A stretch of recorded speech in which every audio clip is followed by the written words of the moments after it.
Bonjour, bienvenue sur les histoires de Jaya. Aujourd'hui, je vais vous parler des dernières lectures que j'ai faites cette semaine. Donc, j'ai lu Léo de Mia Sheridan, le tome 2, Léo the Chance de Mia Sheridan toujours, et Promenez-vous dans les bois pendant que vous êtes encore en vie de Ruth Ware.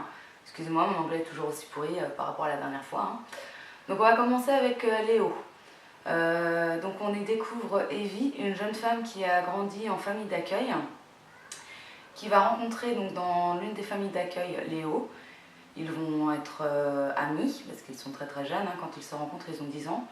Et puis au fil des années ils vont tomber amoureux. Et alors que Léo a 15 ans, il va être adopté par une famille qui va partir vivre très très loin.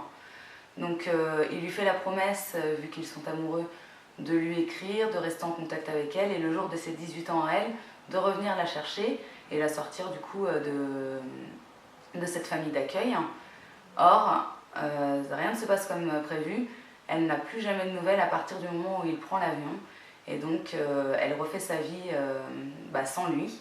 Donc, on la redécouvre après 8 ans après et elle rencontre Jake, un homme qui dit connaître Léo et qui lui dit que Léo est mort un an avant dans un accident de voiture. Donc, on va découvrir cette histoire d'amour entre Jake et Evie. Et puis découvrir un petit peu le passé d'Evie, le passé de Jake aussi. Donc moi j'ai trouvé cette lecture assez plaisante. On n'a pas l'habitude de lire sur les enfants de famille d'accueil, donc j'ai trouvé ça assez plaisant.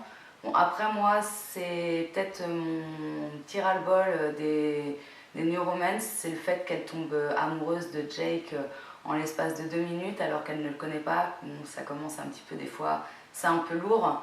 Mais bon, après l'histoire en elle-même est super agréable à lire. Voilà, donc moi je vous dis foncez pour cette histoire-là. Ensuite il y a le deuxième tome, Leo's Chance. Donc je ne vais pas vous raconter du tout l'histoire. Et je vous conseille de ne pas aller lire le résumé avant d'avoir terminé le premier tome. Parce que moi je l'ai lu avant et ça m'a un petit peu gâché la lecture du premier. Donc j'ai trouvé ça dommage de me gâcher la lecture juste parce que j'étais voir le résumé du deuxième tome. Donc attendez la fin du premier tome franchement pour aller lire le deuxième, pour aller lire le résumé. Et sachez juste que moi j'ai préféré le deuxième tome au premier tome. Donc voilà tout ce que j'aurais à vous dire sur ce livre-là. Désolée, j'ai pas grand-chose à dire, mais je voudrais vraiment pas vous spoiler les 2 tomes en fait. Ensuite, alors entre temps j'en ai pas parlé, j'ai lu One, Même pas peur et One te respirer. Parce qu'il faut savoir que j'adore quand j'ai une histoire qui me tient à cœur. Je la relis très régulièrement. Donc là-dessus je ne reviendrai pas dessus non plus parce que j'ai fait une vidéo express sur ma vidéo sur Jacinthe. Donc tout ce que je peux vous dire c'est, si vous ne l'avez pas encore lu, allez le lire. Allez lire les 2 tomes, franchement c'est juste, voilà, c'est un livre magique et personnellement je pense que je pourrais le lire encore et encore et encore et encore. Donc surtout n'hésitez pas à aller le lire. Et donc ensuite, ma dernière lecture de cette semaine, c'était donc Promenez-vous dans les bois pendant que vous êtes encore en vie de Ruth Ware.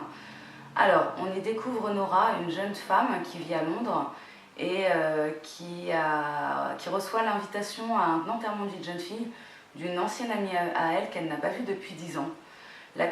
Donc l'enterrement se situe dans une campagne reculée d'Angleterre, dans une maison qui presque donnerait la chair de poule. Et donc dans cette maison-là, elle va faire plein de découvertes sur son passé et il va se passer plein de choses. Alors moi personnellement j'avais ce livre-là depuis pas mal de temps dans ma palle. J'avais pas envie de le lire, ne me demandez pas pourquoi, peut-être que c'était le côté un peu sombre, parce que bon, promenez-vous dans les bois pendant que vous êtes encore en vie, ça fait un petit peu peur quand même. J'avais plus envie d'être sur des New Romance dernièrement, j'avais pas du tout envie d'être dans des histoires un petit peu plus thriller et tout. Et franchement, personnellement, je regrette de ne pas l'avoir lu plus tôt. Il est vraiment, alors déjà au niveau stress, parce qu'on ne sait pas du tout ce qui va se passer dans cette maison-là, il est vraiment stressant.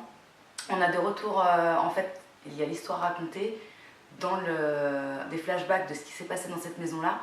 Et le moment où elle se retrouve à l'hôpital, donc le moment présent où elle se retrouve à l'hôpital, on ne sait pas du tout ce qui a pu se passer dans cette maison-là pour qu'elle se retrouve à l'hôpital.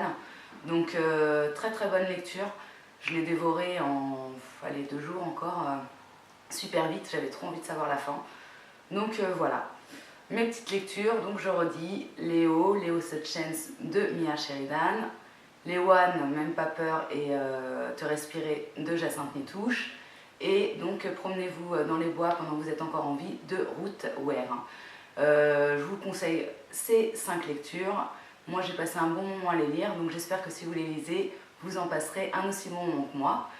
N'hésitez pas à me dire ce que vous êtes en train de lire en ce moment, ça me ferait super plaisir de savoir ce que vous êtes en train de lire. Comme ça, moi si j'ai pas lu, je pourrais peut-être le lire et faire une vidéo dessus. Et donc si vous avez aimé ma vidéo, un petit pouce bleu, ce serait super sympa. Vous pouvez vous abonner à ma page Facebook, vous pouvez vous abonner à ma page YouTube. Et puis si vous n'avez pas aimé ma vidéo, dites-moi pourquoi, et puis j'essaierai de m'améliorer ou pas. Et sinon, je vous dis lisez, lisez, lisez, lisez. Bisous les amis!